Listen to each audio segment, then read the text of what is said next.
আসসালামু আলাইকুম সবাইকে।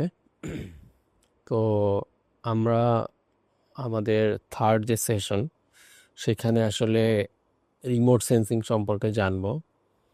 তো আমি শুরুতে একটুখানি আপনাদের রিমোট সেন্সিংয়ের ব্যাকগ্রাউন্ডটা দেওয়ার চেষ্টা করব।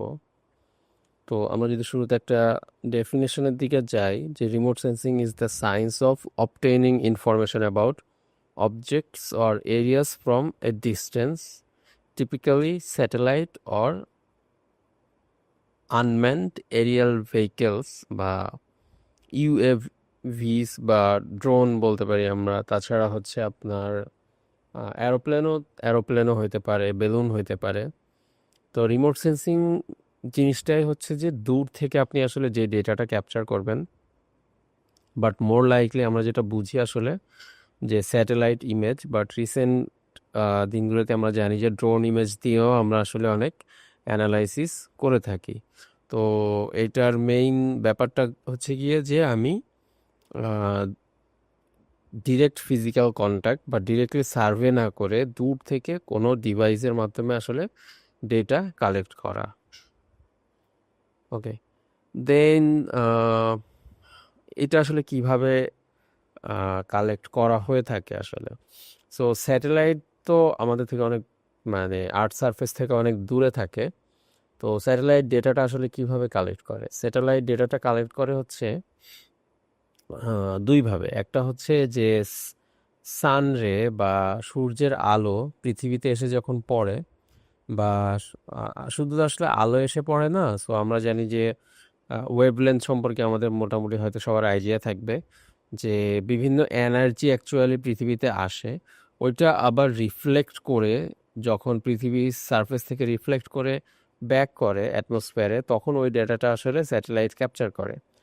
আহ, তাছাড়া কি আপনার যে আর্থ সারফেস যে এনার্জিটা অ্যাবজর্ব করে, একটা সময় পরে বিশেষ করে রাতের বেলা কিন্তু ডেটাটাকে ইমিট করে, এবং মানে সবসময় ইমিট আসলে করতে থাকে, বাট রাতের বেলা ইমিট করে থাকে।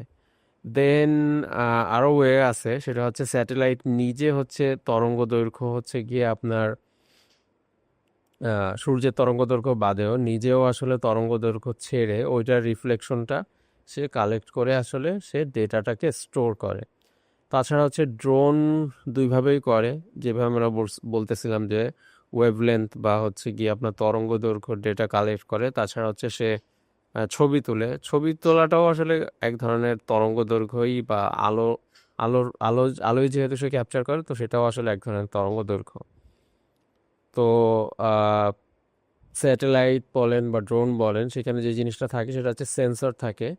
সো সেন্সর গিয়ে আপনার লাইট, দেন ভিজিবল যে লাইট আছে সে ভিজিবল লাইট, দেন আপনার ইনফ্রারেড, মাইক্রোওয়েভ, যত ধরনের ওয়েভ আছে বা তরঙ্গদৈর্ঘ্য আছে সেগুলো আসলে সে কালেক্ট করে। দেন টাইপস অফ স্যাটেলাইটস। সো এখানে দুই ধরনের স্যাটেলাইটসের কথা আমি বলছি, আরও অনেকভাবে আসলে স্যাটেলাইটকে আপনার ডিফারেন্সিয়েট করা যায়। তো একটা হচ্ছে জিও স্টেশনারি স্যাটেলাইট, আর একটা হচ্ছে polar orbiting satellite. So geostationary satellite সাধারণত পৃথিবীর ঘূর্ণনের সাথে তার ঘূর্ণন গতি সমান থাকে। তো সেটা আসলে জিও স্টেশনারি স্যাটেলাইট। ধরেন বাংলাদেশ বরাবর কোনো একটা স্যাটেলাইট আহ, সবসময় সে আসলে বাংলাদেশের ইনফরমেশন কালেক্ট করতেছে। আহ, বঙ্গবন্ধু স্যাটেলাইট বা বাংলাদেশ স্যাটেলাইট এখন যেটা, সেটা আসলে গিয়ে একটা জিও স্টেশনারি স্যাটেলাইট, কিন্তু ওইটা আসলে কোনো আমাদের আহ, ওইটা আসলে কমিউনিকেশন স্যাটেলাইট, ওটা আসলে কোনো তথ্য আসলে সংগ্রহ করে না। তো বাংলাদেশের আসলে কোনো জিও স্টেশনারি স্যাটেলাইট নাই, আহ, যে সব সময় সে আসলে অবজারভেশন, মানে অবজারভেশন জিও স্টেশনারি স্যাটেলাইট নাই, সরি। এটা সাধারণত মানে উন্নত দেশের থাকে। তারপরে আছে পোলার অরবিটিং স্যাটেলাইট, যেটা আপনার পোল বরাবর, অর্থাৎ নর্থ সাউথ ও পৃথিবীকে অরবিট করতে থাকে। তো পৃথিবী যেহেতু আহ, আপনার আহ, কি বলে, যে একটা অক্ষরেখার উপর ঘুরতে থাকে, সো ও যেহেতু পোলার অরবিট বরাবর ঘুরে, সো ও একটা নির্দিষ্ট সময় পর পর একটা নির্দিষ্ট এরিয়ার ডেটাটা সে আসলে কালেক্ট করে।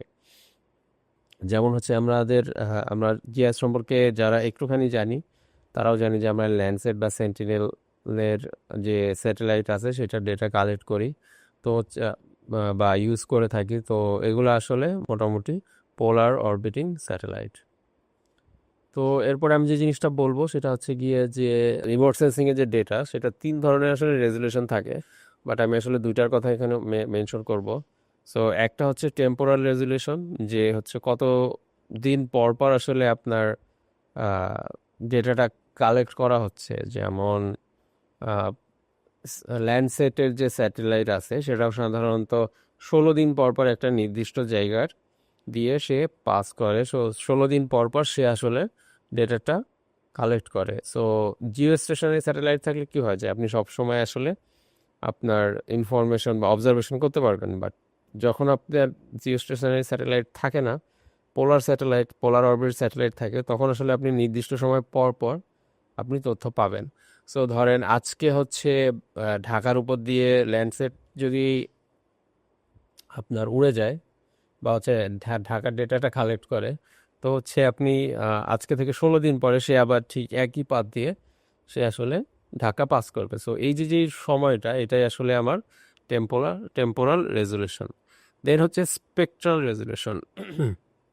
স্পেকট্রাল রেজুলেশনে বোঝায় যে আসলে ও কতগুলা ব্যান্ডের ডেটাটা নিচ্ছে। সো আমরা তরঙ্গ দৈর্ঘ্যে আমরা জানি যে হচ্ছে আহ, একটা রেঞ্জ আছে, যেটা হচ্ছে আপনার গামা রে বা এক্স রে দিক থেকে শুরু করে রেডিও পর্যন্ত আছে।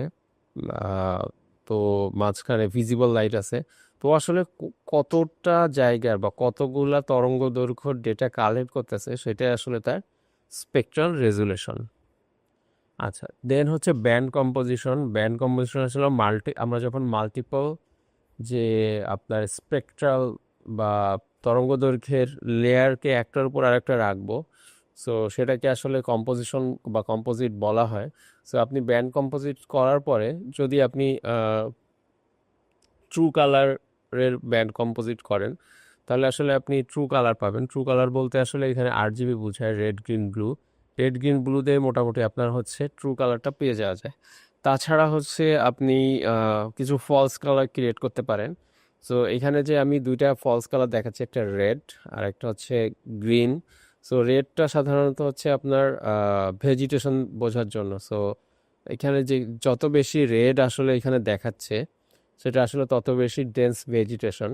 আর এখানে আর একটা যে গ্রিনিশ দেখতে পাচ্ছেন, সো এটার মধ্যে দেখেন একটা কিছু কিছু জায়গা হচ্ছে আপনার একটু ভায়োলেট টাইপের আছে। সো ওই জায়গাগুলো আসলে আমার আরবান এরিয়া।